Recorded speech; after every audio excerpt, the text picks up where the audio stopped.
Assalamualaikum warahmatullahi wabarakatuh. Perkenalkan, nama saya Dinda Rahayu Wulandari, NIM 24610503 dari kelas AKS 5. Di sini saya akan mempresentasikan materi mengenai perpajakan, khususnya tentang subjek pajak dan objek pajak. Yang pertama, kita mulai dengan subjek pajak. Subjek pajak adalah pihak yang dikenakan kewajiban membayar pajak.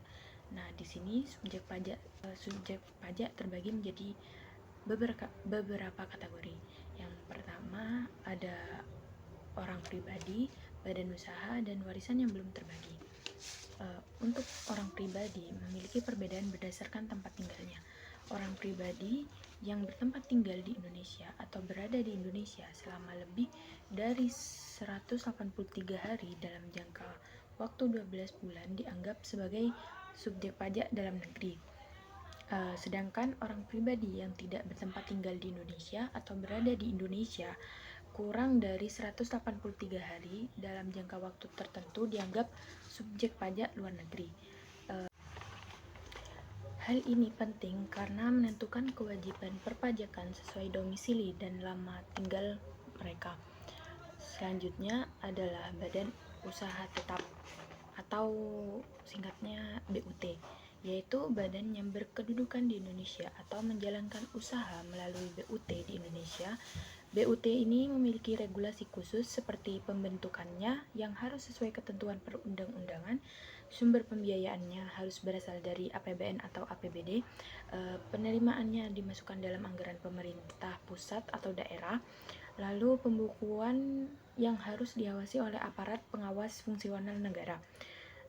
Ini juga menunjukkan bahwa BUT memang terikat secara hukum dan administratif dengan pemerintah Indonesia sebagai subjek pajak yang patuh. Selain itu, ada warisan yang belum terbagi. Warisan yang belum terbagi yang juga menjadi subjek pajak karena warisan tersebut masih dimiliki dan belum dialihkan kepada ahli waris. Next, kita lanjut ke objek pajak. Objek pajak yang diatur dalam pasal 44 Undang-Undang Pajak Penghasilan. Pajak adalah penghasilan atau setiap tambahan kemampuan ekonomis yang diterima oleh wajib pajak dan menjadi dasar pengenaan pajak. Secara umum, objek pajak meliputi penghasilan dalam bentuk bunga deposito, obligasi, dividen, hadiah undian, penghasilan berupa natura yang harus disediakan oleh pemberi kerja, pembayaran dari asuransi, dan berbagai penghasilan lainnya. Ini menunjukkan bahwa objek pajak tidak hanya terbatas pada uang tunai tetapi juga dalam bentuk manfaat lain. Ada juga penghasilan yang bukan objek pajak seperti bantuan atau hibah dari keluarga, warisan, simpanan koperasi, dan penghasilan dari transaksi saham tertentu yang dikenakan pajak karena sifat dan sumbernya.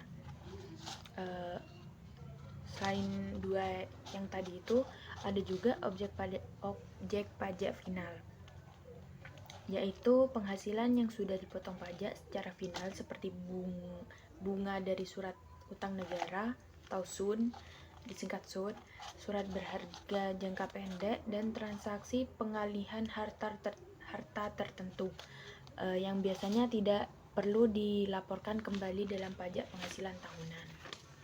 Sekian presentasi dari saya. Wassalamualaikum warahmatullahi wabarakatuh.